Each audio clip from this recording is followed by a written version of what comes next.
out and coming. One of you must go, and we'll see you later. You're a traitor. Hello, faithfuls. Welcome to Tally the Votes, Traitors Edition. We have barely begun to grieve the losses of our gamer's demise last week when this week, tragic ends find a gamer again, and the roundtable has proven that the squeaky wheel might get the grease, but in the game of traitors, it gets gone. With me tonight to cover this tale of woe is a lady who, I can personally guarantee, would murder her fellow gamers if it meant a win, and faithfuls, we'd all hear her laughing as we drew our last breath. Chrissy, a cautious welcome to you to Tally the Turret. Hello, thank you. That was funny, but I just started laughing as you were before you even had it out of your mouth. That was already giggling. So I was like, yeah, we'd hear it, we'd know. Now, as we have learned, every murder, every spearing, every fountain of blood requires a henchman to do the heavy lifting. And here at Tally the Votes, we have our own faithful groundskeeper. He's our legal advisor, our theme music compriser. You can call him a henchman, but never a goon. Brian, good to see you. He's muted. He's so secretly muted. Brian is saying something important. I want to say that I'm here to attack the jovial, jocular, Joplin gal, Jamie. That's who is the traitor. She's jovial. She's jocular. She's from Joplin. She's Jamie. She's a traitor. Dang. I got reported right there is what I got.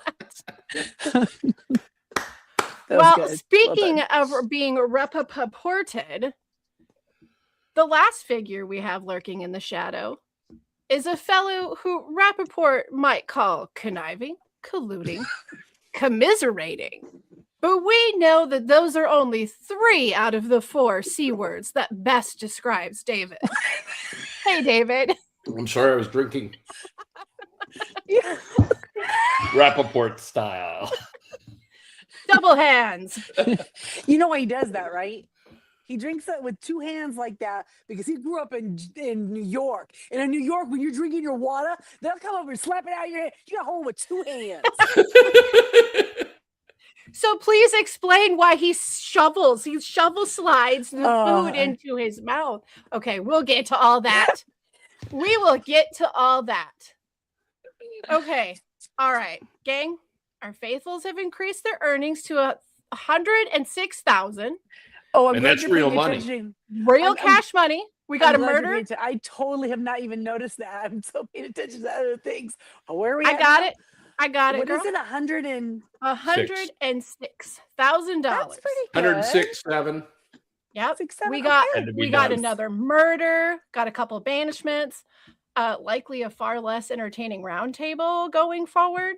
So let's get to the good stuff. Let's go through the motions of the last 2 episodes. I would like to start us out with the challenges, if you wouldn't mind. I don't know. We don't love the challenges. It's just the least exciting part of the show, right? Well, do we love the challenges? Yay or nay? With the spear, I thought it was really fantastic. I kind of love that, the yelling the name out. Yes. And then they blow the horn. We did get some pretty damn good drama moments. And they had a Hunger Vibes thing. Like they blew the horn, like somebody was murdered on Hunger Games. Yes, exactly. And I thought it was going to be kind of lame.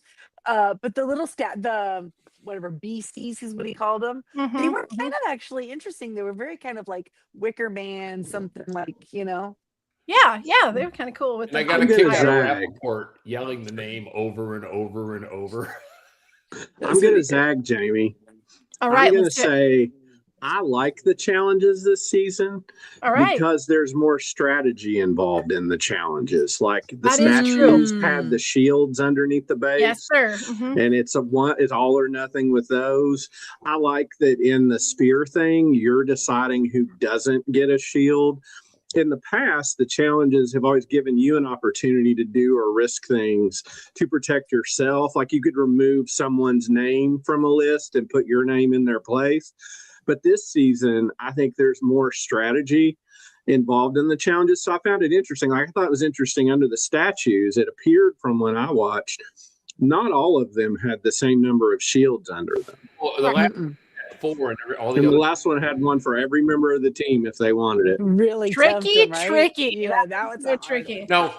Now, this is where production's screwing with it, right?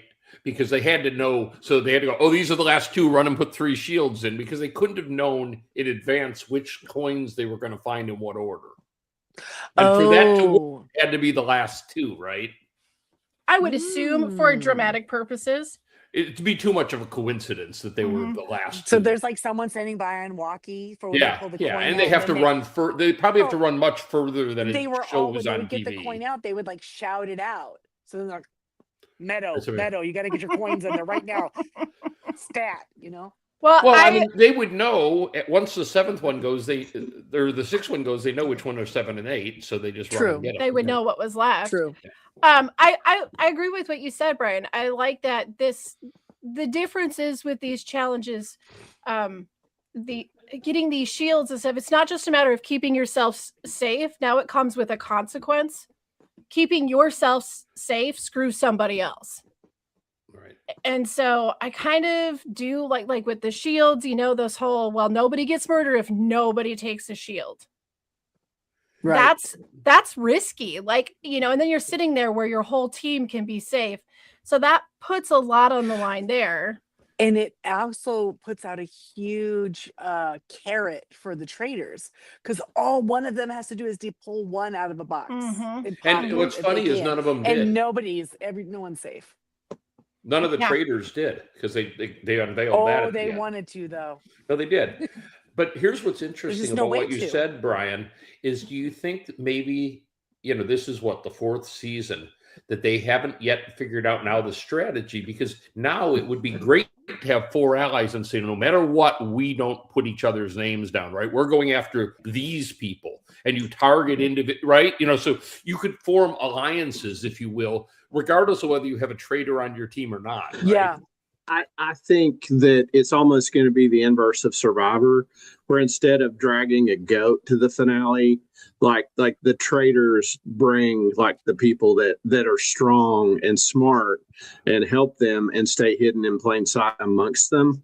And I think the game has sort of been lopsided. And I don't know if any of you all saw this, but Zac Efron, after last year, sort of did like a mathematical breakdown of the probabilities of winning. And wait. Zach did that or Dylan did that? I mean, Dylan, sorry. Okay. His name is Dylan. No, yeah. He's actually playing a really good game. He's playing a really good game right now.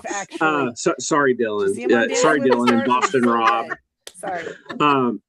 But like he did a computation and basically determined mathematically it's easier to win the game as a traitor than it is a faithful. Definitely. And I think some of the twists and turns, they can't have to keep tweaking the game, so it's a more equitable game for the faithful.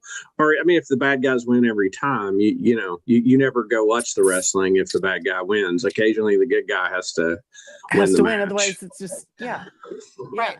Right. I wonder if on this game they will do, usually on this game, there is on the innocent side someone who has some sort of investigative power. And I wonder, it just seems like every year they're kind of tweaking it a little bit, but they've got a lot of things they can do. And I really wonder if they're going to do that here soon, because having one person, and maybe they have to do some challenge themselves in plain sight or something. If their guest is the investigator, they can't tell anyone. They guess they're the investigator, they're automatically dead if they tell. Okay.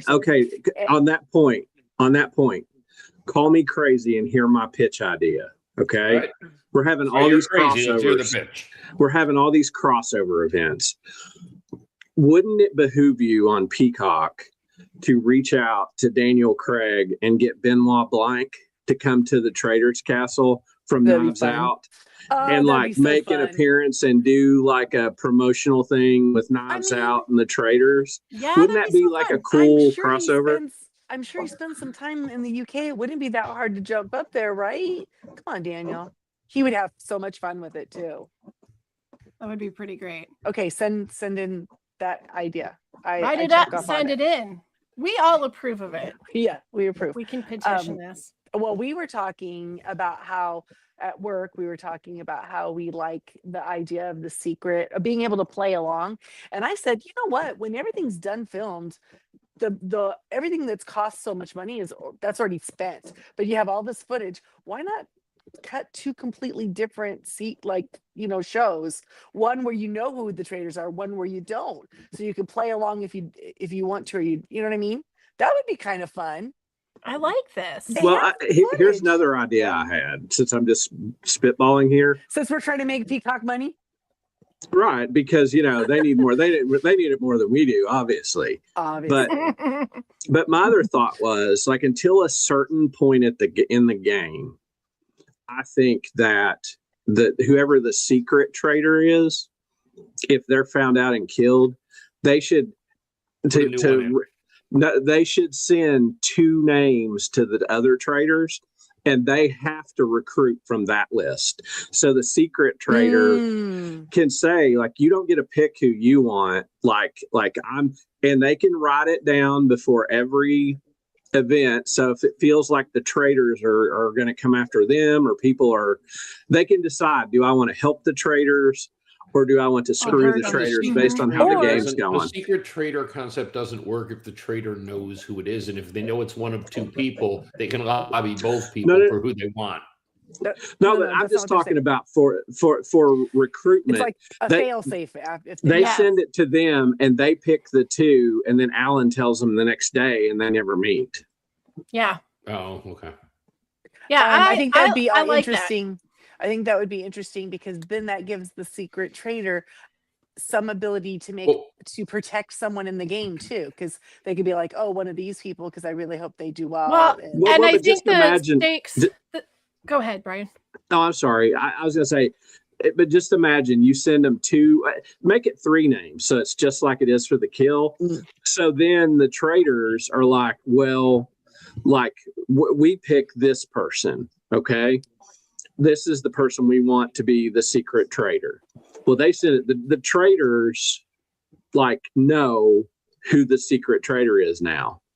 They can decide, do I work with the traitor? Do I not work with the traitor? The new secret traitor can do whatever they want with that information. They could blow the game up. And they still don't know who the other traitors are.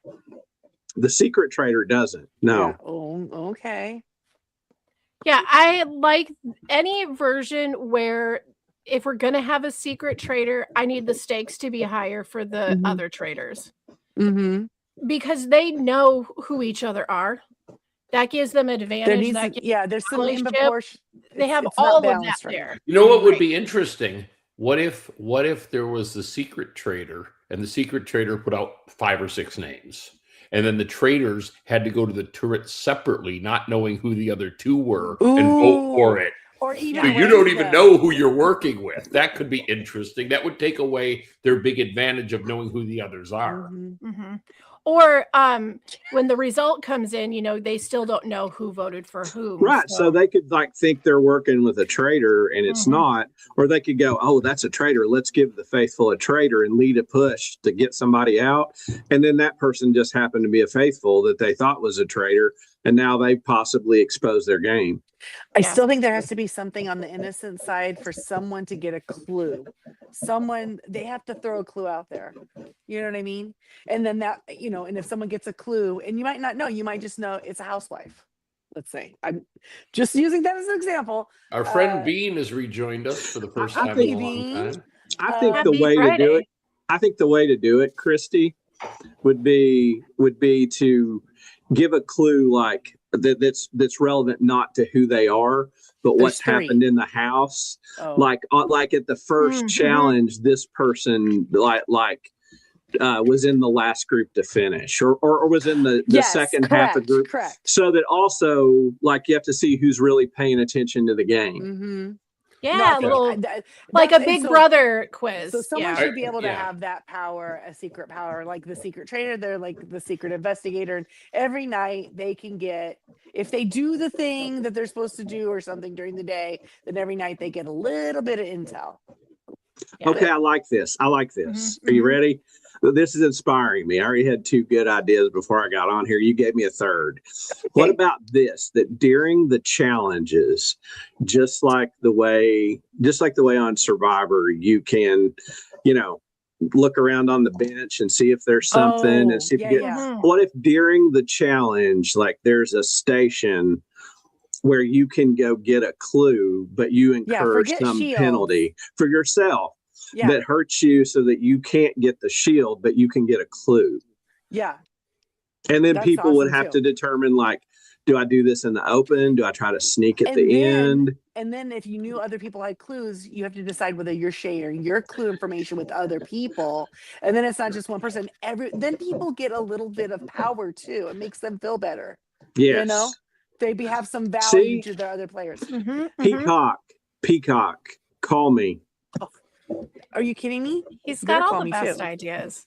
That's right. Let's go. Hey, I'm bringing in the creative team. Bring the team. Thank you. Oh my gosh. Excellent. Excellent. We can do Yes. this. You can do it. Well, I mean, these challenges, like you said, at least there's something more to them that there's some strategy involved in the game itself. It's not just about winning money or sabotaging the group Mhm. money. Yeah, I feel like the game's evolving. I mean, what Yeah. season was it where Survivor put the first idol in 9? Exactly. Yeah. You know what I'm saying? I mean, the game's totally different. And I think this game's going to evolve because it has to, because Brian's right. The Traitors can't win every year. I mean, after Right. season 1 of Survivor, we thought the show was all about Getting naked. getting naked and freaking other players out, and then just going Mhm. off when you'd had enough. That's it. That's True. all there was. Well, I do miss Right. some of the going off. I mean, I do miss the yelling at each other. And then Well, coming that's home why- and evading taxes. That's right. Listen, that's why on Traitors we had both Tiffany Mitchell and Rappaport in the same season. So because we like that going off thing just a little bit. Yes, correct. Like when Correct. her name got yelled, like when they're like, they just yelled your name, and she's like, I hope the fuck they didn't. No shit. I thought Tiffany got a Look little out too. for I thought blood. Tiffany got a little too hostile. I thought she should have backed it down a little. Yeah, She did. She did. We'll talk about that when we Okay, get to we're the gonna round get table for sure. But she was Lead us, already leader. stabbing and yelling and screaming and ready to Mm-hmm. go before she ever got to that round Mhm. table. Yes, and the silly thing about the shield thing is I get it. You want a shield, but the more not everyone can get a shield, right? You want to get the money, and the more of those you burned, the more money you had, and the better odds every single person had at not being murdered, Yep. right?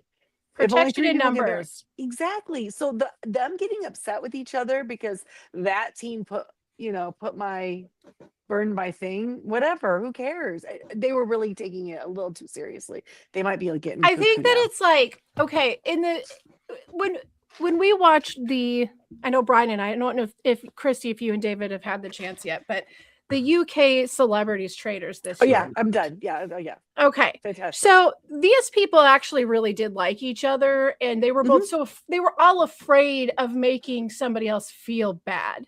Sure. In this group, if somebody puts your name on anything, they take it personally, like you don't like me. It's not a matter of you're increasing your odds, it's you don't like me.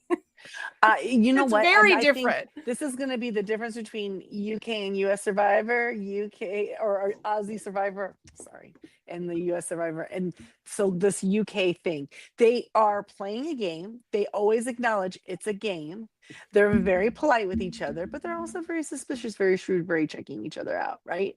But And they can use the C word and no one gets mad. our Americans, they take it like we're saying you as a person are a traitor. No, that's your role in this game, but they take it so Right. personally. You know that when we vote you out Yes. or we murder you tonight, you're not really dead, right?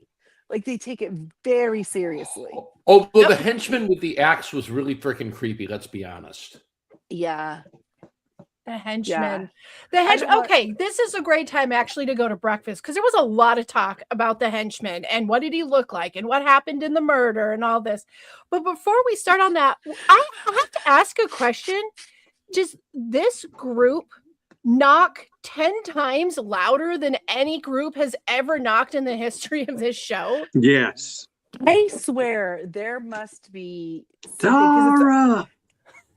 That was so funny. Tara. It was like he was like Scarlett O'Hara. They're running. Oh my god. But yeah, every time it's like they knock so loud. Half of the people that are eating breakfast about fall out of their chair. All these little tiny women are just like. And what about the salmon? They're getting hostile about the freaking salmon. Oh, salmon. Of course, there's no salmon left. Yep, apparently it's gone. If you're not one of the first like 5 people there, how much do they give? Why aren't you making enough for everybody? Yeah, why isn't there more salmon? I mean, I understand it's not Jeff Probst running your budget, right? Well, and clearly there's something going on about the egg whites too, because Alan had to throw in a jive on that, whatever you people eat. Okay, imagine this. Imagine this. You want to talk about something shocking to see? Michael Rappaport on UK Traitors. Those people be like, this bloke is mental. He is mental. We better not vote for him. He might hurt us. Oh my God, him and Joe would have gone at it. I think Joe would have had enough of that. Joe would have had enough of that. We would get like a yes, sir. Yeah, he would have flattened Rappaport's nose like his is, you know. Yeah, absolutely. Right with his head. Oh, okay. Sign me up. I want to see it. I really want to see it. Oh, Bean adds in the chat. Tiffany said in an interview, the good food goes fast and is not replaced. All right. So they have like the good food and then some bad food. Yeah, and apparently the salmon is the good food. Mm-hmm. Everyone wants the salmon, which is weird because I'm sorry, salmon's sitting out on a set for a while waiting for people to get there. That can't be good. I didn't know sandwich was such a breakfast thing. I mean, I know sometimes, but would you want it day after day after day for breakfast? Maybe that's not knocking at the door. Maybe they're actually fighting to get through it first. I'm getting the last one piece of salmon left. Johnny, move your ass. I don't know. I guess if it's such a big deal, don't you just tell one of the other people, hey, grab an extra piece of salmon, and if you get there first, Johnny I'll do that for you. somebody to get the salmon. That's what I would do. I'd be like, I'm just gonna slide this over here for Christy when she gets in. I got you. If I'm there first, if you're there first, we go. He throws an elbow at Lipinski to get to the salmon. Listen, I know from firsthand experience that Christy is the person you need to like slide a little something back for you. Because like I traveled across an entire state and walked into a hotel room that already had mixed drinks in the glasses in the refrigerator. Multiple. Ready to go. We are ready right now. What do you want? I got a couple of options. She's got this. There was some snacks. She was got Captain Crunch. There was chips. There was candy bars. There was a Diet Coke.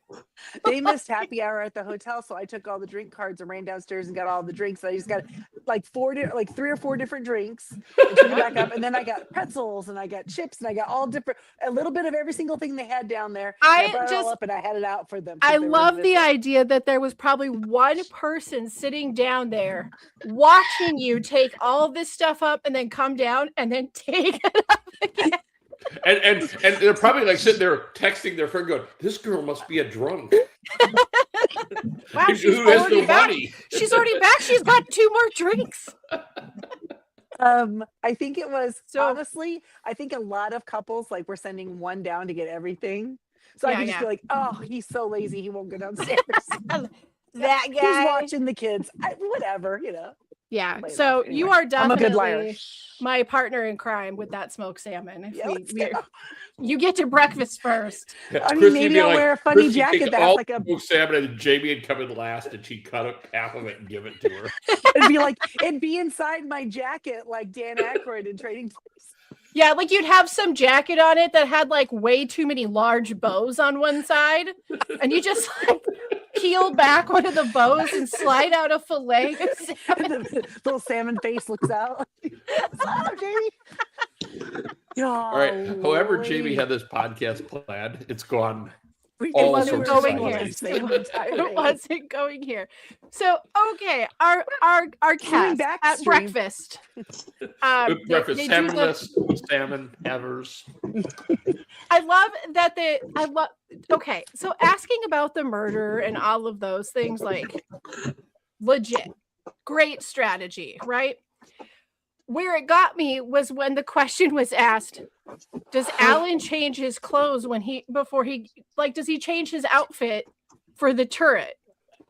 I don't know, bitch, you ever watched this show before? Alan doesn't really go up there. I'm just gonna say, Like, day one to like welcome them, and then yeah, that's it. it's like literally, if you watch the show, you can answer that. It was When we it was hit the just a turret, stupid Alan's question. already in bed Seriously, he's got like a little mask on with his Right, dog. yeah. With his He's what's the dog's not name? I even always there. forget the dog. With Lala. Lala. Lala. A cocktail.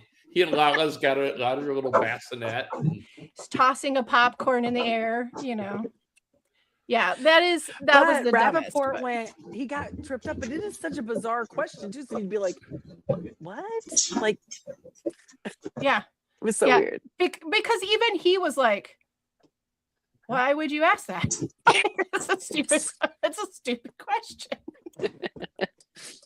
Oh my gosh! So, all right, we got the breakfast. They everybody thinks that they know a thing. Right? Everybody thinks that they know a thing. I hear this group say, like, I swear to you a lot. Like, a lot. Those are traitors, 100%. I am sure. No question. No question. 100%. I swear it. I swear it. Do not buy anything from these people. Like, don't. Oh my God. Yeah. It's a little. These faithful are so bad. The only person that got a traitor did so unintentionally, and they were another traitor. It's when Candace led the charge to get rid of Donna. Right. So bad. That's so bad when you say it out like that. But absolutely true. Well, I mean, but look at it. The people that do strategy, the gamers, are just getting cut one after one. So, and they're going after each other, and that's really disappointing to me. I mean, are they going after each other a little bit? Yeah, they kind of. And laid back, and no one's looking at is Natalie. Yes, she got to talk a couple times, but you're right. She is just on the quieter side. Yeah. But if someone's quiet, they think they're a traitor. If they talk, if you notice, but nobody's looking at her. No one's talking about her. There's a reason. There's a reason. It's because she's camouflaged. You saw that body glitter she had on? She just has to stand in front of Alan, and she fucking disappears. Like, Natalie, who? I'm not threatened by someone who's not even here. She's gonna remain invisible until the very end, and then just like jump out in front of Alan and be like, surprise! And they're gonna be like, oh my God, I thought we got rid of all of you. Yeah, that's how it's gonna go. Scooby-Doo ending. Sort of, kind of. Okay, so now let's talk about our murders. We lost Caroline and Monet.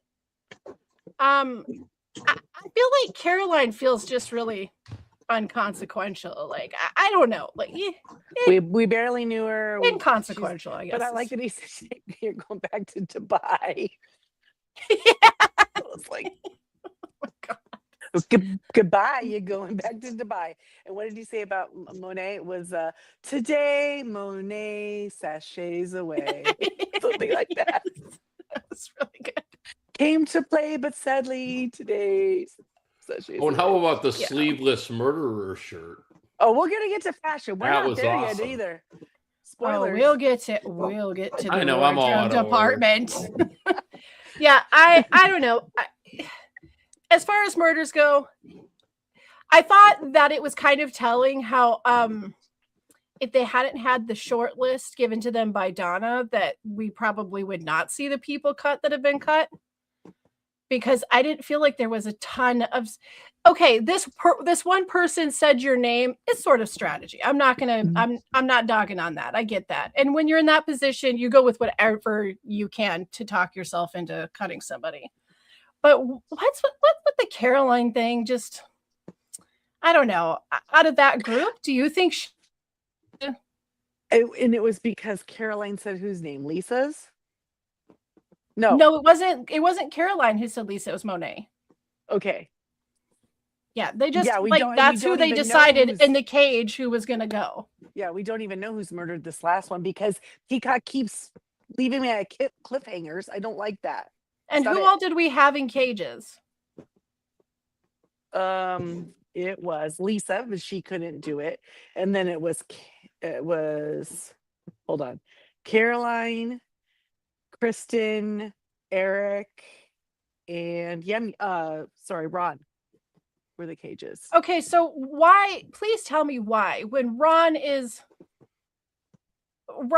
I mean, I guess they think they can keep Ron around and everyone's going to go. They don't have to kill him. Eventually, he's going to get voted out just So because people that can't one get makes over sense. themselves. That one makes sense. Except now with Ron and Colton both having the same sin, who do you go after first? You know what I mean? It's the dumbest. Oh, I hate it. I hate it so much. It makes me so mad. Oh my God. Somebody was wrong and now you think they're a traitor because they were wrong. Right. What? What is Anyway. Okay, you know what? Let's just do it. Let's just get to the round table. We're here. Maybe they've not watched Traitors before because the Traitors usually are not that super boisterous. They're kind of right in the middle. So the idea that this person's talking so much, they must be well, then that means Ron is a traitor and Michael is a traitor, and like, no. You talk too much. You didn't talk enough. You were like in a good mood this day, and then the next day you weren't in as much of a good mood. Or your name is Portia, and you just straight out say, "We murdered him last night." That's the thing too. Stop. You're holding She sort of Ron. brought that on herself. But you are like literally holding Ron up as the traitor based on the fact that he was pushing for the wrong person to go home. But everything that he said was true, and also anybody else would have picked her. If I had heard and seen the things that he put together, I would have presented them the same way. And if he had said those and I'd been sitting there, I'd be like, yes, I heard that. Now, okay, Brian, you have more experience in this than I do, but I feel fairly certain that in any court, anytime there's a murder trial and the person who is suspect says the words, "I killed so-and-so." That's not good for their case. Would that be the legal term, Brian? That's what we call in my business, my line of work. That's what we call a bad fact. You don't like it. It's not good for you. It's ultimately hurtful. And I mean, is it a 100%? But here's where Ron was done dirty. He didn't fight back enough, and he should have. He's kind of chosen to withdraw and sort of turtle himself rather than fight with these people. And I feel really bad for him because these 2 episodes make him seem very isolated at the castle. Like he's just sitting there. He called him out on it too. Well, he's like the guy who told the cool kids they were being dicks, and now they're like he can't sit at their lunch table, and you know. But he could have fought back better. But here's what I think. He should have pointed out that when he said that, people corroborated it, and there were other people in the room. He wasn't like other people didn't have to co-sign it and say, "Yeah, I heard it too." Like he just had the balls to say something. There were at least 2 others in the room besides him and her. That corroborated. I remember there was like 4 of them. Yep. Does and it they got strike passed. Anybody else that for a stand-up comedian, he's kind of an introvert? A lot are though. A little self. But I mean, most comedians. But usually, like when the camera would come on, you'd expect they'd be cracking jokes or interfacing. I mean, have you seen any real live moments of Adam Sandler on the streets? Yeah, really. He's just like, hey, what's up? You know, I do think he made a very interesting point and one worth discussion at the round table. Are they doing themselves a disservice by bonding to each other? Because he said, "I'm not interested in knowing about your personal life. It makes it harder. We need to be focusing on the game." I mean, honestly, I wish. Well, that it really is the anti-survivor. I wish he would have said after that, there'll be plenty of time for us to get to know each other when this game's over, when the faithful win. But right now, y'all stop. We need to focus.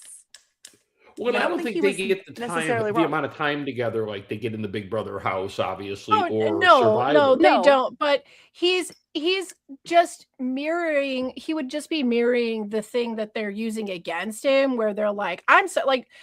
I've had I've never had a conversation with you. You and I have never bonded. It's just, why is that automatic? Isn't that a 50? Doesn't it take 2 to bond? Why does that make someone a traitor? Well, the same thing happens in Big Brother and it does in Survivor. It's always used as the excuse, usually the first tribal or the first eviction. I just never really got a chance to talk to you. Now I'm guilt-free.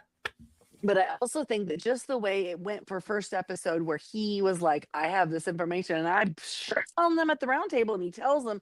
And then it's because Portia's just, I don't know, dumb or really bad at this game that, I mean, come on. And then he's like, oh, dude, I'm sorry. That was, I really thought, so did everybody who was watching thought. And then you just back off. Now you sit still. A tactic that Colton is not taking. Because he will just champion a faithful. Here's the thing. Colton is handsome, and he, and he's got the look, and he gets away with it in a way Ron didn't. Has anyone seen his season of The Bachelor? No, but I'm really kind of want to after I heard all that. I do too, because I want to see how a guy who ultimately was gay. Well, he's on a show where he's with 30 women trying to pick one. I think when he was around 30 women who went, you know what? This is not working. I think that means some things. I'm not really having great. That's a pretty great example to go. This is that's sort of a good stress test, isn't it, Jamie? Yeah, it is. Not a single one of these women is doing this. Yeah, willing women. They're all eager to get to know you, but you can't know. Yeah. Okay. Hot damn. It's he's like, I'd like to take you on a date, but you're a traitor and I know it. And I know it. He's got that down. He's going after, he goes after Tiffany. So we'll talk about the first banishment with Tiffany. I will get to Tiffany in just a second. I'm being nagged by the man on the upper left corner that it's time to take a 5-second break. And so that he doesn't fall out of his chair and go into, some sort of a rest, I'm going to give him his 5 seconds. We'll be right back.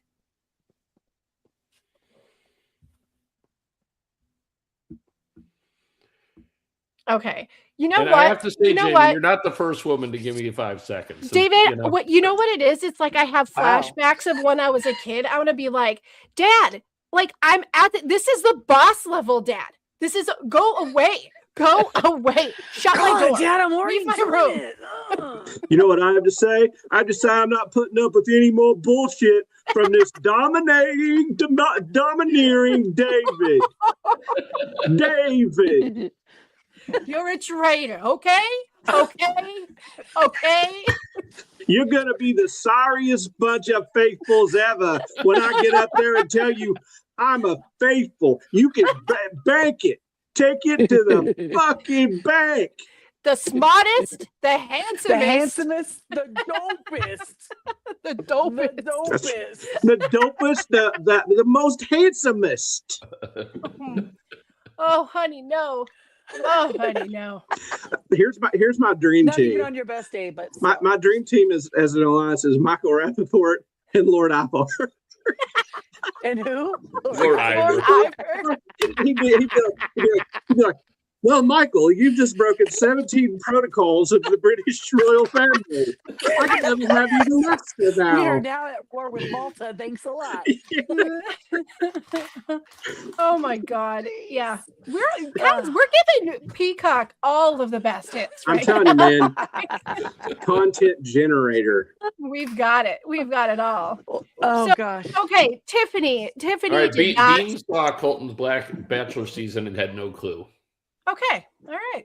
Okay, but you know what? Every season, usually when they go do their whatever overnights, usually the person ends up sleeping with somebody. Did Colton sleep with any of the girls during that season? See it. Well, Bean was telling us. Well, Jamie, you and Christy can go watch it and let me know what happens. Ryan, if you started now, there's probably only 10 or 12 seasons, so you could work through that in a week and a half. That's easy for you. I am caught up with everything I want to be caught up with. I'm sorry, but the idea of Q walking through the door and seeing you on like the third season of The Bachelor. Dad, what the hell? And he just drops his bag and looks at you and he's like, I'm going to my room. We need to have a talk. We need to have a No, talk. I think that's when he calls my parents and goes, Granny, Dad's time. not okay. What do I do? we need to talk. We've got something I will to talk say, about. First it was Australian Survivor. I kind of got it. It was Traitors, Survivor, Big Brother, all the 49 summer of Big Brother. Now he's watching The Bachelor. Now he's watching The Bachelor. And the guy's gay. I think that though, if anyone hasn't watched it, Dylan Efron on Dancing with Stars, such a good dancer, guys. Just go back and watch his clips. So good. Like he's better than Erwin. Well, what is that? No, but he was dang good, and all of his little speeches and stuff about how he believes in himself now, because this is like back-to-back shows that he did really well. That's because he believed in Rob Sparkle, and now he can believe in himself. And like how he could, like, they kept telling him, like, dude, you're a performer, and he was like, I never thought I was. That was my brother. And I don't know. It was just really cute. Anyway, check it out if you're a Dylan fan. His name is Dylan. He's actually a really good dancer, right? He's actually a good dancer. And Christie's Sparkle Corner was brought to you by Mr. Clean Magic Eraser. Now back to the podcast. Oh, I like that. I can have a sparkle corner. I'll tell you about why sparkles. not? Okay, so we all agree Tiffany got a little bit too hot under the collar for a defense. Well, okay, so you're sitting at their own table and they're having their little debate, and she starts crying. Okay, now other women at the table should have known that when she started crying, that was coming from a place of true authenticity. Yeah. There was no BS there. She was. That was not a Danielle Ray's cry. No, that was I am so frustrated that these people will not listen to me. No matter, and I have, and her realizing I can't even defend. How do you defend yourself against, like, because I'm smart? Oh, okay, cool. Well, good luck without me. Like, how is that? You have to go because you're smart. I think there's an extra layer too, that everyone was so dismissive of her because of the way she acted and not the content of what she said, that it's almost like, that there's a pretty prevalent, I believe in correct belief that if a Black woman tries to hold space, like it makes people uncomfortable and they get mad and they shut down to it. And like it's the kind of the idea that the way Colton talked to her is the way like a nice person condescends you. And then when you use one curse word, they're like, you're the bad person because you got mad and cursed. Then you could turn and just point to Rappaport and go, what? Right. Exactly. And yes, and Bean, you're right. I love that too when Tiffany told Colton, I am smarter than you. Yes. And I also have to give her mad props for maybe my favorite moment. Another thing I just say earlier, Bean brought this up, but I want to touch on it here before I forget. Much like Ron, our little K-pop singer, does his I have evidence and I'm going to have my moment. I don't talk much. And so everybody like hushes like a pin could drop and he shares it. And let me tell you, that was so convincing. That's what put her out. It was because Michael and her she was the only person working with Michael, and it convinced Michael. Yes. But here's the thing. She could have said, okay, well, you might have heard a laugh, but it wasn't me. Who could it be? And look around the table. Because when you start saying, like, couldn't it have been, Lisa's laugh? Couldn't it have been Dorinda's laugh? Like, why does that have to be my laugh? Do you know what I mean? Right. And that's where I was like, but she didn't push back. Exactly. I hated it for her because, like you said, those tears were real. Giggle. Yeah, those tears were real. And if they had banished her for something that, I don't know, for something that made sense, like with Ron and Portia, like that made sense. Then okay, I could get behind that. It's something that good Rob C said in his exit interviews is that he was actually so thankful that he got murdered because getting banished by this group of people would have like really did him in, because there's no logic behind some at of least these if you're banishments. at least if you're murdered, they were scared of you. Yes, you were taken out of the game You for were a very specific, correct reason. Well, yes. You were playing well, not so seeing somebody like Tiffany, who is she was kind of sniffing out the wrong people, but not for the wrong reasons. But seeing somebody like her have to leave this game when we're already like pretty on the weak sauce for strategy. We none of us liked it. I just wish so much she could have dug her. I've seen her defense before. She is this is something she's good at. Yeah. So I thought when they were mentioning her name, I'm like, she'll be fine. That's what I thought. She'll be fine. But she caved into it. Yeah. The idea that she just must have been so frustrated. You might have heard a woman's laugh. And I'm going to tell you, I think he did hear one of the ladies giggle. I think he did. Because he seemed so convinced he heard a giggle. Oh, yeah. And I'm going to predict of the three traitors, it was probably Lisa Rinna. Yeah. No, you're probably right. I thought it would have been Candace, but Harry Hamlin would think this is hilarious. Yeah. Why does she always call her husband by first and last name? Does he call her Lisa Rinna every time? Maybe he does. Maybe he does. If anybody I'd like knows, to hope so. let us know. But yeah, I just feel like let's walk through this, like, okay, you heard a giggle. Cool. It wasn't me, so who else could it be? Like, you need to be 100% sure. And she didn't do that, because isn't that your good defense? Are there other possible suspects? Am I the only one? I'm not the only one. Well, and don't forget, like the stupid thing about this that drove me crazy was, how many times in this game do you trust somebody when they're the only person that saw this or was there for it? It's true. No, there's nobody to corroborate him at all. No other even of the faithful were with him, right where they could have heard the laugh if he was close enough to hear a laugh.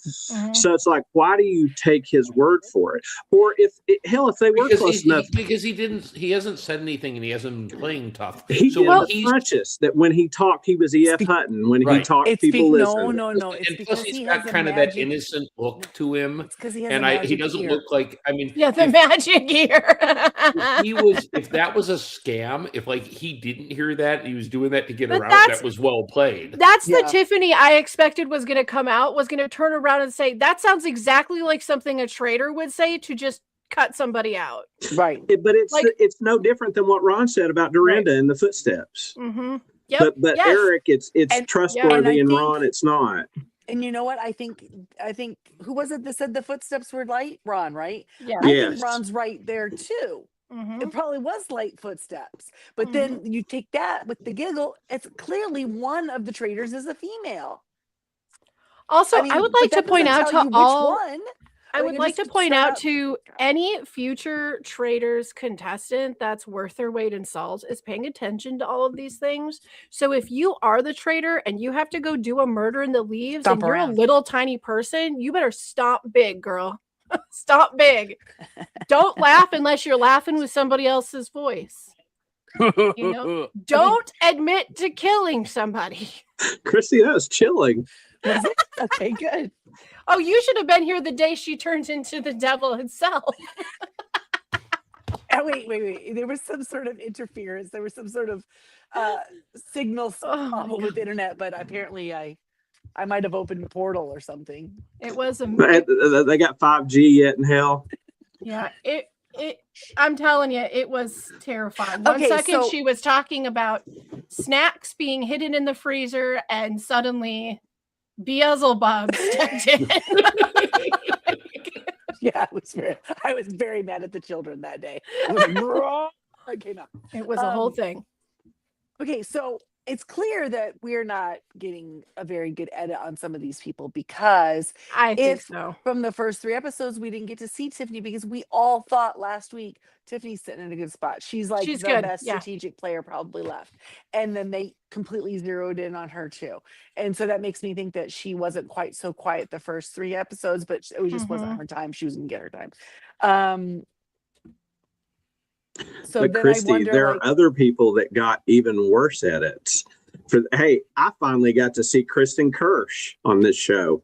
These episodes. Which means what? Is she going to be gone pretty soon? Probably. Like the first 3 episodes, she wasn't there at all. All she does is talk to Candace and share information. It's like, do her. A lot of that happening. A lot of that happening with everybody. People asking Candace, "Do you trust me?" And Candace is like, "Yeah, do you trust me?" So I do trust you, girl. I do trust you. Is this like a thing because there's 3 traitors at 1.4? Is this just like this is gonna just happen when there's this many traitors?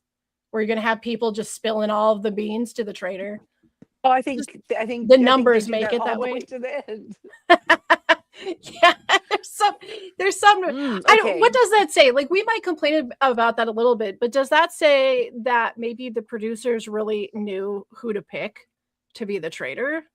You know, is this something that is the result of an intelligent choice, or is this just a result of just a bunch of ding dong people? Ding dong people. I think this goes into one of the big points that I wanted to make. After the first 3 episodes, I thought the Traitors were going to be a crash out. After watching the first 5, I think that Candace really turned the volume down on herself. I noticed these that last too, 2 episodes. Agreed. I think she sensed like the heat was getting on her, and so she backed way off the gas. I think Rob R is continuing to surprise me with how well he's playing this. I agree, 100%. Like, did you notice in the turret when they were talking about who to possibly kill? He's got that one other like Love Island woman. What's her name? Maura. Maura that he likes and is friends with, and they bring her name up, and he's not like no, like she's my alliance. He was cool enough to be like, I don't think that's a really good vote. Like he played it off. Well, I mean, to downplay his threat level even to the Traitors. It's not personal; it's business. Okay, if this is the best, if this is best for our game, you have to take that person. It's just a game, y'all. It's just a game. You're not saying you don't like that person.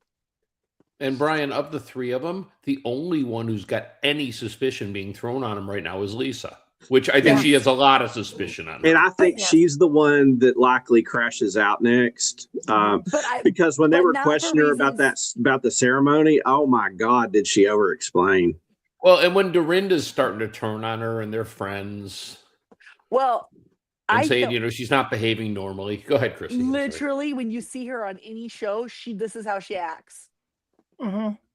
She is like that. She's dramatic and a little bit like, girl, what you got? You got something for me? I don't think I've ever seen her in anything but Melrose Place. That's how old I am. I mean, Harry Hamlin has a cooking show with his sister, and she's on that sometimes.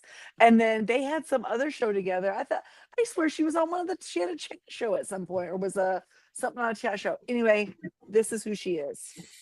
She's kind of goofy, dingbat. Oh, yeah. Wait. She's got this one show. It's Real Housewives of Beverly Hills. That's the one people know her from. Yes, that's the one. Was she married to Harry Hamlin then? No, she was married to Harry Hamlin. As opposed to Harry Belafonte. It's Harry Hamlin. Harry and the Hendersons. Well, let's go to call each other by first and last name, then I think that's funny then. But I kind of like it if they both do that. If they both do it, then that's just their little game. Then that's like a cute thing. Funny. If only her, then it makes me feel cringy and I don't like it. Okay. These are tight rules. He's certainly more famous than she is. Well, he's always been more famous than she is, I think. Yeah. He was, before being married to her, he was married to Ursula Andress. I did not know that. Back in the day, yeah. Because they met on Clash of the Titan.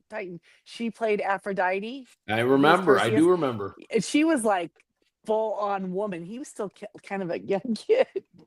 He got that older lady. Yeah, she would be a bunch older than him, right? She was much older than him. I think she was already in her 40s. Cuckoo, you. Yeah. She taught him some things. He was wearing that little toga thing, so If you're a listener of Tally the Votes and you go on a game show with Phone a Friend, reach out to us in the DMs. We'll hook you up with Christy so she can answer. She can be your phone a friend lifeline. I She's the do one with have all a the lot knowledgeable of, I bits. do have a lot of weird bits of info. Anyway. She's got it. She's amazing. Thanks. Well, talking about weird bits, let's move over to the Rappaport. Oh, I did want to banner. say one thing from that first episode. Did you Yes. see the part right before they're going to bed or whatever? And the thing between Johnny and Tara. And she goes, they walk out, they're finally alone in a room together. She runs over and jumps on his lap. I miss you so much, Jay. He's like, I miss you too. I don't Like think the only two people in there that are left that are actually friends. Like, yeah. And Mhm. so then going into the next episode, both of them got a little bit more screen time on this 5th episode. So maybe now we get to see some of these other people that we thought were duds. Maybe they haven't been duds. It just wasn't their time. And can we say these two are just there having fun, man? They ain't playing no game. They don't know Nope. what the hell's They happening. don't. Wasn't it Tara that said, like, I'm an Olympic champion, a state champion, international champion? Yeah. Like, No, go- she's like go- world I have champion, no idea Olympic what's happening. champion. Yeah. No idea.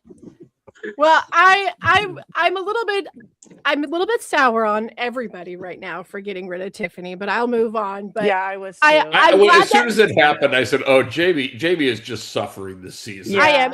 I'm taking all the hits here. I just hope that somebody else starts to get the But better you know, edit so they can like, be our shining star. there is that little moment. I think this is one of the things that is like uniquely fantastic about the Traitors is when you get that moment where they get to say, "You guys suck, nana nana boo boo. I'm a faithful."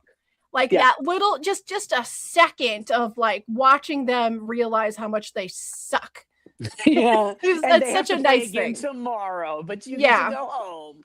Yeah, that's a nice moment that we get to have that, you know.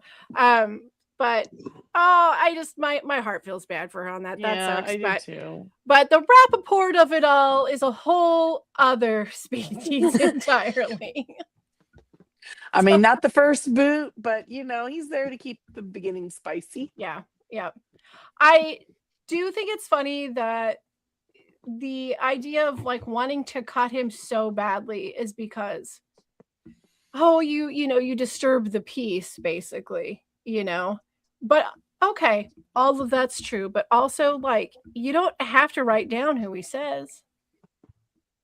You know what I mean? Like you don't have to do what he's saying to do. Right. Well, I think some of them were just so distracted by him that they couldn't. They're hoping that once he's gone, they'll have better clarity. Maybe.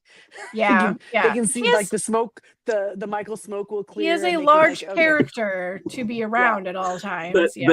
But can't we admit that from the very first day, people haven't been able to stand him? And isn't this like sort of in the way that these games all have some mimic to life? Doesn't this prove how much a white male gets away with before they get rid of him? It does. Oh my God. What if Ron Funches had acted like Michael Rappaport this whole time? Would Ron Funches have lasted as long as Michael Rappaport? First boot. Yeah. Okay, if instead of it was Ron, it was like David Chappelle. Yeah, he would have gone. Probably before. But I mean, look, you guys have schooled me in the ways of this, so I've come around from being a purist. Man, he was some good TV. Yep. Yeah, see, that's what I think. But here, I'm going to share with you. A friend of all of ours. Hate him. A friend of all of ours cannot stand him. And I'm not saying I want to hang out with him or I want to be with him because I think he would be exhausting. But in something like this, they knew what they were doing when they hired him. Let me read what our friend wrote, and this is our friend from Buffalo, New York, or near Buffalo, Rochester, really. It is sad that simply for ratings, the Traitors felt they needed to stoop so low as to expose America to the chaos that Michael Rappaport brings when so much of life today is filled with chaos. And I said, often chaos is good TV. A villain makes reality TV better. He said, Michael Rappaport's chaos is based in hate. I said, I didn't pick up hate. Anger, yes. I said, what I miss? He says, trying to make everyone around you happy comes from love. Intentionally making people around you miserable is based on hate. either of the people and their lives or your own life or some combination of both.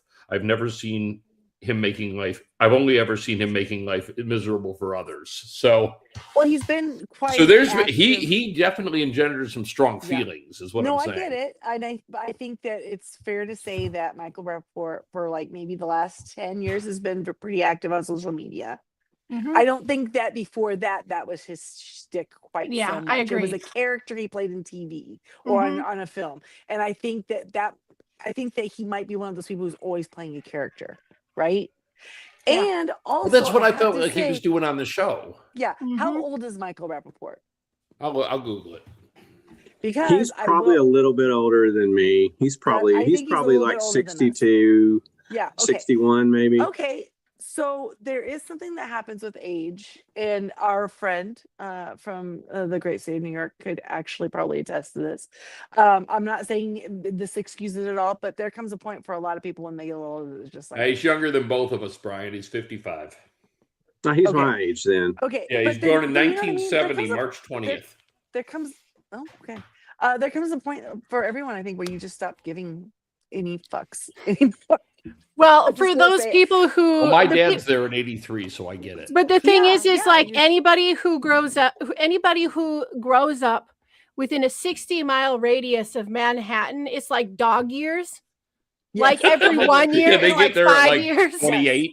Yeah, they're very mature. They're very mature people. So I think that might be part of the problem. But you know what would have been really interesting? Michael Rappaport, if he had really clued in on who were the traitors, do you think, given if he had amazing evidence, people would have even listened to him? Like, can a personality like that? No, because he made one really good point that everybody ignored. He made the really good point to Colton. He's like, I would think somebody that led the charge to kill an innocent faithful would come back with a little humility, which I think is funny. Like that message coming from Michael Rappaport. Yeah. Hey, when you've been wrong, show some humility. I mean, sometimes in life, it's the right message, wrong messenger. Yeah. Right. Wait, hold on. Did Michael specifically lead the charge to send anybody home? No. So I think he's just the same at every round table. I don't think. Yeah, I think if he had been the one that sent somebody home, but I think that the space, probably the space between conflict, I am assuming that there's probably other little moments of conflict, but the round table is probably where most conflict takes place in this. But they were having the conflict in the kitchen, and it carried all the way into the round table. That is true. So I think everybody was like done with conflict. And then as far as his hate, he does say some things that we obviously would not agree with, but he also says a lot of things that we would agree with. So he's kind of an enigma, but he is on the right side of a lot of things. Just maybe it's like he's on the right side of he's on the right side of a lot of things, but then he's like on the really wrong side of a few things that are kind of a big deal. But I like how he calls out politicians and tells them that they're we say it all the time. We always have the people that we like in shows, but part of the reason why we like rooting for them is because there's a villain that they have to outdo. Without the villain, the story's not as good. Listen, I think he was an excellent person to bring in as a space, villain space. Yeah, considering we can't have villains on Survivor anymore, I'm excited to have one on any show. Let's watch Rappaport on Survivor. Oh, he'd make Jeff cry day one. Oh, he would. He'd be like, Uncle Jeff, my ass. You're just a crabby old man. I hope for all of us and all of our listeners and all of our viewers that none of us ever have a person like Michael Rappaport in our personal life who just cuts to the bone quite so much. I hope. Yeah. But I might know a guy. Some people might need to be cut to the bone a little bit. I'm just saying, if when it comes time, let Michael Rappaport. Some people just do not come with an ounce of tact. It's just part of who they are. And they lean into it. And the older they get, the worse it gets. So I mean, I think in his own right, I mean, not that I'd want to feed that ego anything, but I think I'd love to see him in the Big Brother house. On exits go, on confessions, of who was a traitor, who's not. There was some good Rappaport moments, and then him saying, his whole line about the handsomest, the dopest. It's legendary. Okay, question. Do you guys think when he said about Colton, do you think when he said, do you think he was calling him like he's not trustworthy? Did you think that was a shtick on him? Do you guys think that that's what he meant? I don't think that's what he meant, but I think he should have. I don't even know you people. Yeah, I don't think he should have. I think he should have used his brain a little. But don't you think he did? Do you think he did? Or do you think he was talking about the whole? It was more of the whole coming in yesterday and going for Tiffany the way you did, and then you come in here. Why would any of us trust you? No. Nope. Because he said like who could carry a secret for like 29 years. Like okay, and go on national TV and do 30 women embarrass them. Yeah, I think he stomped the brake pedal halfway through what he was saying and tried to back out of it. Like this is some dumb shit that you would say as like I'm gonna win this fight. You know what this was to me? This was like almost like the reverse Zeke of Survivor. Like and the way the people reacted to it. That like instead of being outed, he's called out for not outing himself, and that by not doing that is a deception. Yeah. Okay. Yeah. Okay. I don't know. I feel like every single person on this planet comes with their own baggage from whatever things they've done in the past. Could that help that person to be more duplicitous if you've lived a duplicitous life? Like you didn't want people to know that, mom and dad are never home and I'm home by myself. Do you know what I mean? Like people who have experiences in their life where they have to kind of like. Sure, we could use any positive or negative experience that we've Christy, learned in life.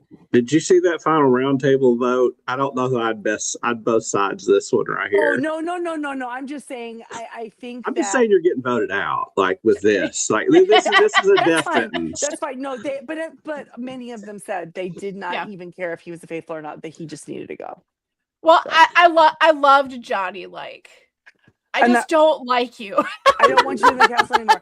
I just don't want you in my castle I don't want you in my castle. Yes. Yeah. But that's why I said, do you think that he actually had some information if anyone would have even listened to him? And we've seen people like that before. Brandon Hance was that guy. Sure. Where they threw him off Survivor just because they hated him. They couldn't care if he was good for their game or not. Well, also because he was having a mental breakdown. Right. But previously, episode before, he was like Jeff literally had to step in and be like, brother, whoa. but the reason Russell never won is people just didn't like him. Yes, that's Russell. But that's different because somebody has to go on Survivor, and if it's not that person, it's someone else. So you have a choice. Right. The problem on Traitors is like every faithful you get rid of, you're reducing your chance to win. I disagree with that. Actually, but you want it to be the right. I disagree with that. It has to be because the I think they're person. playing the game totally wrong, Brian. If I was on the show, let's just say magically I put you on the show, and you could glean who the 3 traitors are. You know what the dumbest thing you could do is? Throw them off. You keep them around till the end because you know who they are. And you can identify them at the end.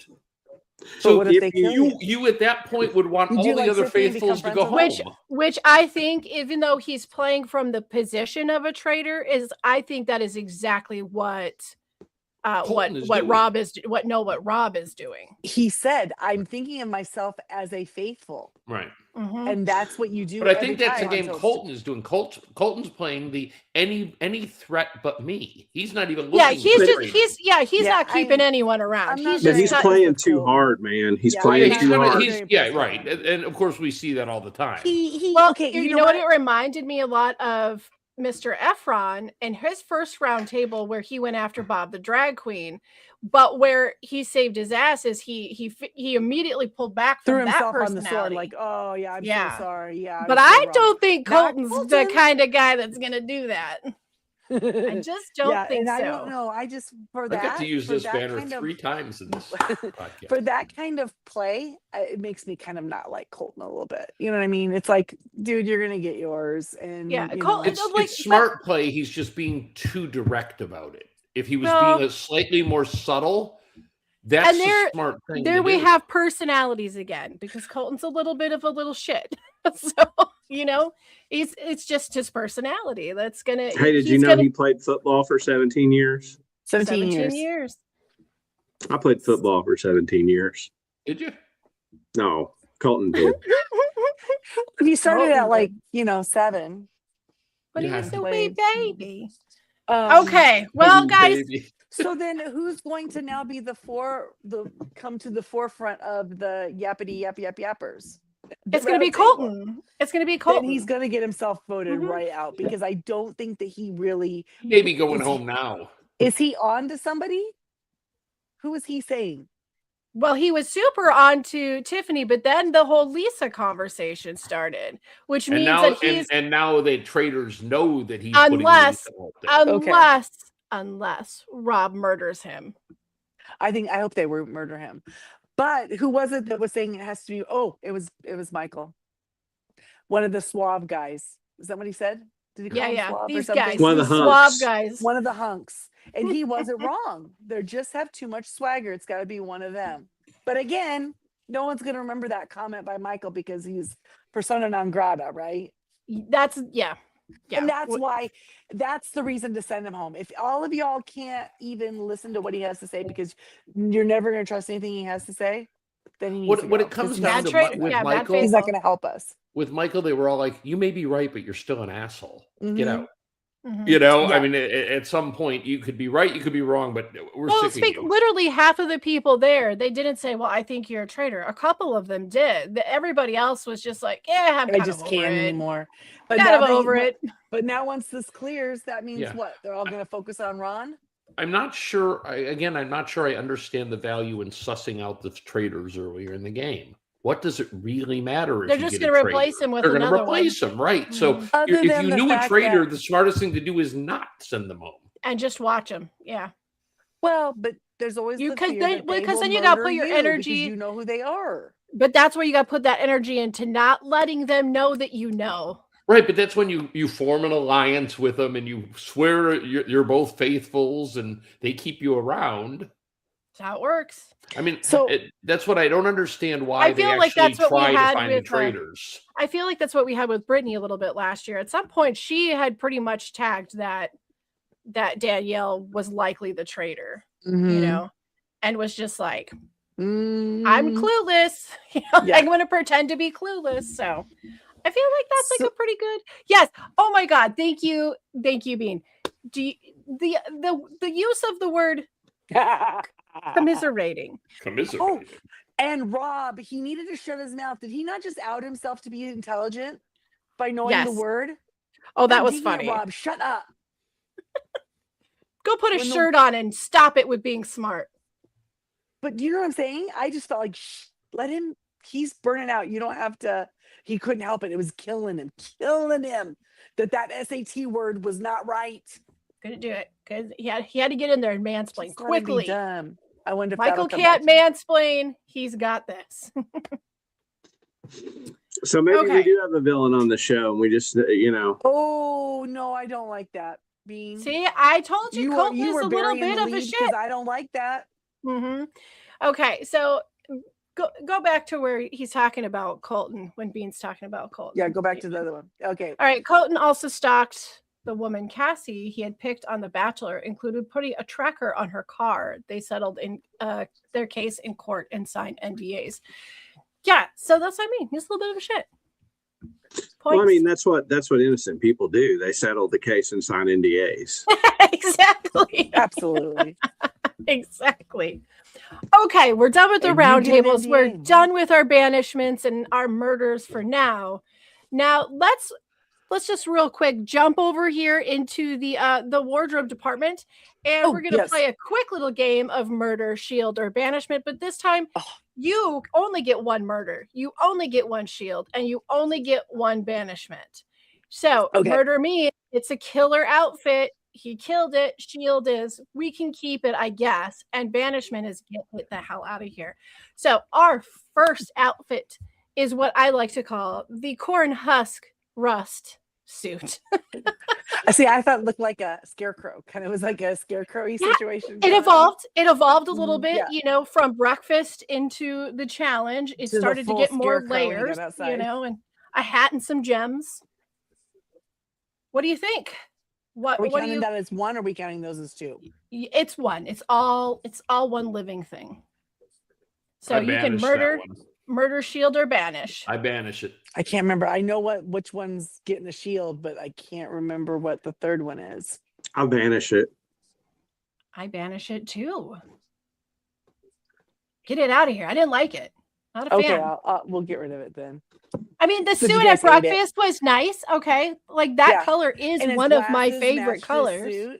Yeah, looks great. But then its evolution freaks me out. Speaking of fashion, wasn't it hilarious when they were like, when Monet got killed and they were like, oh, the best dressed, and Lisa goes, one of the best dressed. One of the best dressed. Sorry. Yes. That was great. Like, dang, Lisa. Girl, no. Lest we forget, or we'll get a comment. Lest we forget this. One of my favorite exits ever. Rena, you bitch. I mean, come on, that was some good TV. Yeah, that was good. That was pretty good. Okay, so next outfit. All right, the next outfit is the fabulous frat boy. Okay, we had some messy tousled hair. We had the sleeveless tight shirt. We had little shorts with the boots. There was a tattoo. It was a whole thing. What do you think? Murderer and gemstones across. Wasn't that shirt? A kilt? That was shorts. I thought that was a. Well, kilt. it was a kilt, but he had the short socks and the boots. Everything about that for me is a shield. 100% all the way. I loved it. It was like ex-punk rocker meets like diva. I loved it. Honestly. That one is my murder. That's my murder for the trio. Oh yeah, murder. Because anytime you can work a kilt in and it still looks like in the theme, like there's some punk rockers that would have worn plaid kilt, I bet. Yeah, and his hair looks great like that too. Yeah. This was my winner as well. Yes. David? I'm going to say murder because he was channeling Eddie from Rocky Horror, and it just worked for me. It did. It just totally worked for me. Did you see it was murder with 3 R's? Yep. Murder. Like dead, D-E-D. All right, so then that gives us the last outfit, and I'm not gonna lie, there's like 3 or 4 different names that pen made paper, and I had to go with one, and it is Gift Wrap Gladiator. I don't know what this was. Let's talk about it.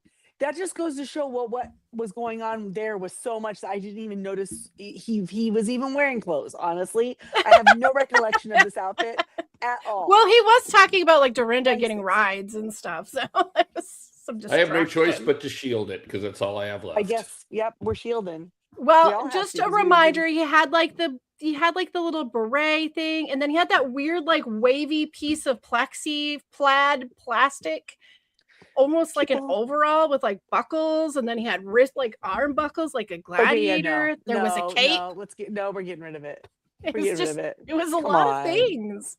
So whoever is doing the designs this year really loves texture. I mean, like really loves texture. Scott, that cracked me up too. Yeah, so on all fours. There can be some little naughty bits since this is on streaming. They can be a little naughtier than they can on regular TV. Just a wee bit. Just a little. Well, didn't he also make the joke during the one challenge when Rob R was carrying Maura, and he said, "Oh, Rob, you should offer Dorinda. I bet she would love to have a ride." It's been a long. It's been a long time. So she's got a ride or something, right? And then the side eye, yeah. Oh yeah. And that's why we love you, Alan has gotten almost to the point of Jim from The Office, where like you get the look to camera and you get the Alan look. You get the inside joke face. I am so glad he's having fun. I hope he continues to have fun with this. I don't know. Will he be able to have as much fun when it's not celebrity-ish people? When it's just regular folk? I think he will. You think he'll still like kind of roast him a little bit or kind of tease him a little bit? Maybe it'll be even better. Like maybe he could do it even better. You know? I don't know. But then someone's gonna say he's being mean. I hope not. Because I think he's fantastic. Well, we're gonna make sure that Fergus gets a hold of that person and throws him in the bonfire before anyone else sees it. Get out of here. Who thought Fergus on the raft in the fountain was awesome? In the fountain of blood. Yeah, that was awesome. With the drama fountain. That's gonna be a lot to clean up, though. Yeah. Well, did you see Jam like take a whole like roll in it? Like he fell back and rolled in it. Like Jam was a toddler having a fit in a kiddie pool. Who knew that Traitors was the show where we were going to hear a woman say, "Who's going to take care of my coochie?" Oh yeah, I mean, come on, who's gonna? Candace, when they're because that water was so dirty, she's like, "I'm not getting in that water. I'm gonna get a yeast infection." Take care of my coochie, and I was like, yeah, that is the real like. I mean, I fully admit it. When we ended the last episode, I was totally down on her. By the end of episode 5, I'm kind of pulling for Candace. Okay, you were down on her? And I wanted to say that to you. I wanted to remind you guys last week that the people that we like those first 3 episodes are not necessarily, because last year there was a big learning curve for a lot of people too. Yep. Episodes 1, 2, and 3 does not tell us who are going to be the breakout. Oh my gosh, I didn't know they were so funny. Do you remember we spent probably 3/4 of the season last year not liking Tom Sandoval? And then we were like, honestly, I don't even remember who Tom Sandoval is. What was you it? gotta do the singing. Do the singing. Oh, there we go. Now I know. That's Tom Sandoval. FYI, fun fact, my sister's birthday's next month. We're thinking about going to KC, and apparently Tom Sandoval and his band are going to be there that weekend. And that's great. Go see it. I want to go see Tom Sandoval's band with Christy and her sister. Gosh. All right. I'll see ya. I'll see you there. Both of them. You can meet us there if you want.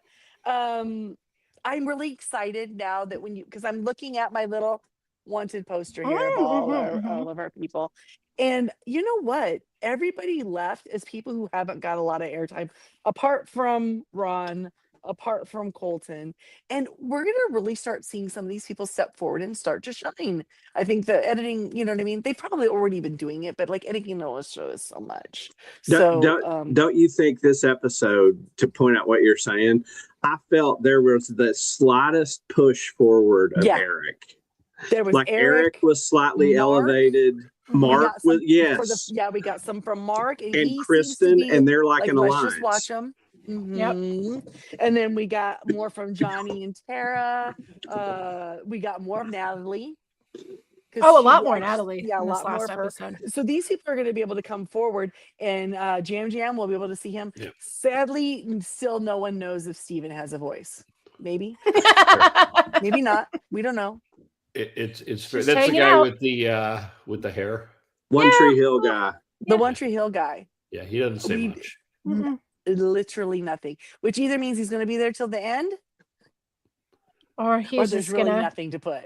Yeah, he's just gonna go. Yeah. So it's just gonna go. Yeah, I think it's gonna be exciting. I'd like to see what the other people have. I don't hold out the highest hopes given what we've had so far, but maybe we've got some smart cookies in there that have been holding back. And who do you think is going to be their hit after they were up there discussing? Or is there going to be a hit? Did anybody take a shield? That's what I wanted to ask. Do you believe the shield? For sure, one of those 2 teams with 4 took it. Maybe, but they don't know that. They're still going to pick someone to hit. So we'll hear who they did target. Will they? No, you think that's how they'll do it? They'll say this person's banished, and then say, "But." No. I think what's going to happen. I don't think they're going to tell us any of it. I think we're going to go to breakfast, and we're either going to see them start talking about like looking forward to breakfast, and they're going to find out whether they like died or not at breakfast, and I think that's how they're going to tell us. If nobody's killed, then they're going to go all congratulate each other because no one took the shield. This is my prophecy. My prophecy is that the shield was taken, except the shield was taken by Rob, and we're going to see it in a flashback. I hope so. I just think we didn't see it, and we'll get it in a flashback. And Rob's team if he did, but didn't he flat out say he didn't? Doesn't matter. He's the best of the 3 traitors, I feel like. And so you think he took it and he's lying to the other traitors? He could like it. I like it. If he got it and they can murder, then he's the best traitor by far. And I hope he wins this game if that's the case. I think he's got it. I think he can do it. They showed a lot of time. They spent a lot of time with Colton wanting it. And Colton saying he needed it and he wanted it. And so Colton could have. Yeah, but they're also talking about they need to get rid of Colton because Colton's on the lease. Okay. Beautiful. If they showed Colton as the one, because didn't Natalie say Colton really wanted it, and we actually stopped and talked about it. I think Natalie brought that up to the group of people she was talking to. How is that not traitorous? I don't know, but imagine this. Imagine Rob takes it, they go back and murder someone else, and then they can go out amongst the faithful and be like, did anybody in your group pause at the shield? Because we should all be here. What's going on? Yeah. Who did it? Somebody. Yes. And then whoever got the shield did it so they could murder. Or it could be that Colton took the shield. They target Colton, but he has the shield. Nobody dies. And everybody thinks that they were good and no one took a shield. Yep. They already already missed the point that there was a murder in plain sight. Nobody registered the thing that Alan said. Whatever, they were drinking too much. But what happens if that happens? I mean, would they even be able to register that? Somebody would though. So if more than one person took a shield, had the shield, and then no one gets killed, Colton knows they targeted him. He knows it because he's the only one who would add a shield. And those little blue eyes are going to get so mad. So if that's the case, and he knows they targeted him, it's going to scare the crap out. Because he's got to get a shield every time now. He's going to look like a freaking maniac. And number 2, is he going to tell anybody that he took the shield and that they tried to hit him and that's why no one's killed? Is he going to say that to someone? Because then he looks like the super jerk who took the shield and put everybody at risk. If he plays the game he's been playing, that will be a piece of information he will bring out to attack somebody at the round table. Yeah. I think that's right. That will confirm his evidence that he's on the right path to him. And he's already said, I'm going to be bold. I'm going to play bold. Right. So. Well, if he survives another one, I mean, it's in his mind is going to legitimize the strategy. I'm playing bold and other people are going home, not me. If you want to take the game to the next level, you do the inverse of what Christy said. When you find out there's no murder because everybody took the shield, the next day you can be the guy that comes in and says, hey, I took a shield and they tried to murder me. And that's why there's no, and it's a good thing I did because it's a good thing I did me because no one died. Because I'm the target. Yep. And who my target, who's targeting me. And then you have people trying to give you a shield every freaking time or something. Ugh. I mean, that's a way to pull in 3 or 4 people and make an alliance and say I have a secret to tell you. Which is definitely something that this group is missing. They have to have a group that's I really thought the gamers would stick together. Well, they couldn't because they 3 of them were gone. In the and first then the ones that were left were I'm so suspicious of you. And Yam Yam was suspicious of Tiffany. Jam Jam is playing the most confusing game of any person I've seen. Okay. I don't understand this Jam game. just needs to stop crying because I'm tired of it. Listen, I'm going to say this. This is a hot take, guys. Might not be a popular opinion. But on Jam Jam season, he never, ever would have made it as far to the end as he did if he did not have his counterpart, which was Carolyn. Jam Jam needs Carolyn, or he can't get to the end. That's how he plays. He's smart. He's not afraid to make moves when he needs to make moves, and he can notice things. But I think he's a little bit overwhelmed in the group of people he needs. Well, and this is a game where it's so undercover, it's so subtle that like you don't even know if you're playing the game. You know what I mean? You're probably like, am I noticing that? Every single thing you're paranoid about. Like this is a really hard game. This might be harder than the other ones if you're faithful, because you got discussion nothing. I had. There's not a lot of strategy that you can really prepare for in this game. It's highly based on luck and just little fleeting moments. Well, it's also based on who the traitors are that are. Well, that's just it. It's what I mean. It's all luck. Like you can have an idea, you can have sort of like a loose blueprint of how you'd like to navigate, but I haven't heard a single person in all of these exit interviews that is ever like, I came into the game and I wanted to play it like this, and that's exactly what I did, and that's how I won. Yeah. Everyone's like, it doesn't matter what plan you have. But again, that's because we're in season 4. Yeah, but there's they might hit a streak where they crack there's the UK. There's there's other versions of it. Yeah. This game in general, it's a difficult game to have like a solid strategy. There's just too many variables. Mm-hmm. And it's a game where you're always on. Like even in Survivor, if you split or Big Brother, the most amount of people you'd talk to in a day would be like 10, unless you went to like a merge feast or something. But like this, every day you have a possibility of like 20 other interactions with people and trying to catalog them and keep them straight. And which one of them told me this and which one of them told me that. And it's not even a situation where like, in Survivor, if everybody's split, half people want this person, half people want that person, we can go like, well, we'll take this person now, we'll do that person later. Well, in Traitors, they might both be innocent. You don't know. That doesn't necessarily mean that you should do it that in way, a game like Big Brother or Survivor, usually the concept of who you're cutting out of the game is the people who would be a direct threat to you. And you could do that a little bit in Traitors, but like really it's not the same, because you're looking for the person that's keeping the secret.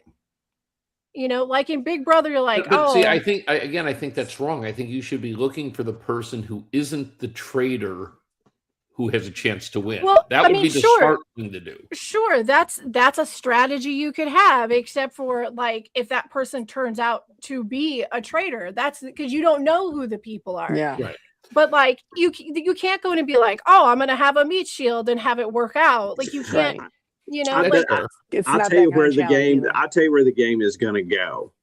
The game is going to go. We're going to have a season break soon where like a random group of people say, hey, we're all together no matter what. I don't care if you're faithful. I don't care if you're a traitor. The three of us are together, and the first one of us that breaks out away from that, we'll punish you. Like we're swearing an oath. You're done. Right. And when we get to the final 5, we'll figure it out. But for now, somebody's going to make that alliance and make it with a traitor, which is rich with drama for the idea of, do they go against their alliance, which outs them? Or like if the other 2 traitors in the turret want to do something else, what do? Like, do they keep voting against them and say, well, at round table, I was tricked or so, it creates a possibility of a lot of drama there. Infighting for the traitors. But I think that's the next strategic advancement that the game's going to undergo. Do you think there's anything to the idea of, instead of production picking the traitors, that they select them completely at random, some random method, so that there's no going, well, this person would make an excellent traitor, or you know what I'm saying? They don't do that now. They give you the option to say if you want to be a traitor or not. Oh, they do. It's like the Sorting Hat. It will listen to you. I don't like that at all. It'll listen to you. I think I don't like it because it's like, would that person have wanted to be a traitor? They would have wanted to be a traitor, right? Right. I don't like that. But this is my point. If it was totally random, there'd be no clue who it would be. It could be anybody. Correct. Well, it's like Rob said that Eric was never going to be a traitor on this show. The biggest mistake that Rob said he made was saying that he wanted to be a faithful and not be a traitor. And then looking back, he knows, well, if I had been a traitor, my odds of being in the game still would have been much higher. Right. But again, he wanted to be able to solve. He wanted to be the leader, that was solving the mystery. It's like but I think this season consciously made a choice that originally I was not a fan of. And that is, last season was gamer heavy in the turret. And this season they flipped the opposite way because the Housewives got destroyed last year. Yes. But I mean, the gamers destroyed the Housewives last year. This is almost like run it back and like the hourglass and got broken on the beach and all. Yeah. That's pretty much it. So besides, so it's Candace and Lisa and Dorinda. Those are the only housewives left. And I really thought it's kind of dumb for them when it starts out with quite a few housewives. It's kind of dumb of them to cut more because at some point someone's going to go, wait, one of the housewives has to be a traitor, and there's not, you can't. Well, you would have thought that about the gamers too. I mean, if that was the thing, one of the gamers must be, you would never hit a traitor because there isn't. See, this would have been the thing that Terry would have sat there and figured out. He'd have figured out who everybody was. But if you were last year compared to this year and gone, you know what, production probably did this. Last year they got decimated, so this year they're gonna be heavy on and this is who's left. So it's got to, you know what I mean? He would have figured that out. Or do the Cochrane algorithm, for slide puzzles. Yes. Or go through the Christian Ubecki status. Or no, it's Holbicki that did that, isn't it? He does the statistics and the oh my god, the chances math. Every single twist, idol, whatever. It's here are the odds of it actually working. So did anybody's front runner change this week? Are you rooting for somebody different? Anybody? Well, I have to because I was rooting for Tiffany. Natalie? I don't remember. All the way. I think I picked. Who do we want to go home? Because that's who I'm going to root for. That's how we're going. Steven, because he doesn't say anything. That's who I'm rooting for. Bye, Steven. See you. I can live with Lisa Rinna going home. I'm sick of her. I'm going to be honest. I'm changing my opinion from last time. Okay. Man, this is the night of the Zags tonight for me. I'm out on Dorinda and I want her gone. I thought the way she talked to Ron sucked to the point that I thought he was rather curt with her. And when he said something like I don't give a fuck if you know my family. Like she was putting the whole impetus of a relationship on him. Yeah. And so Dorinda? And seeing somebody, it bothers me. But, that they want to show this show in the best possible light, and they're doing the production stuff. They can't find a shot to fit Ron in with a group of people because the housewives have completely ostracized him. Right, but Dorinda, she know Michael outside of this game. She's known him from before. It's a New York thing, I guess, but. I thought maybe part of her attacking Ron was because she was trying at the beginning to deflect it from Michael. Let's go for Ron over Michael. But, no, she was bringing personal into the game. She absolutely was. But I thought it happened at that particular moment for that reason. Does that make sense? Yeah. And I'm not that hip on her. I want her gone. I want her. And gone. I want Ron to find two allies. Yes. Are we rooting for Ron? We're rooting for Ron. Well, we all love the underdog, We love, and he's so. No, I gotta go away from it. He's too. He's got no personality. I don't like him. Who you want? Let me guess, David. You want Maura to win, right? No, I'm Team Natalie. But if it's Natalie and Maura at the end, oh, that's right.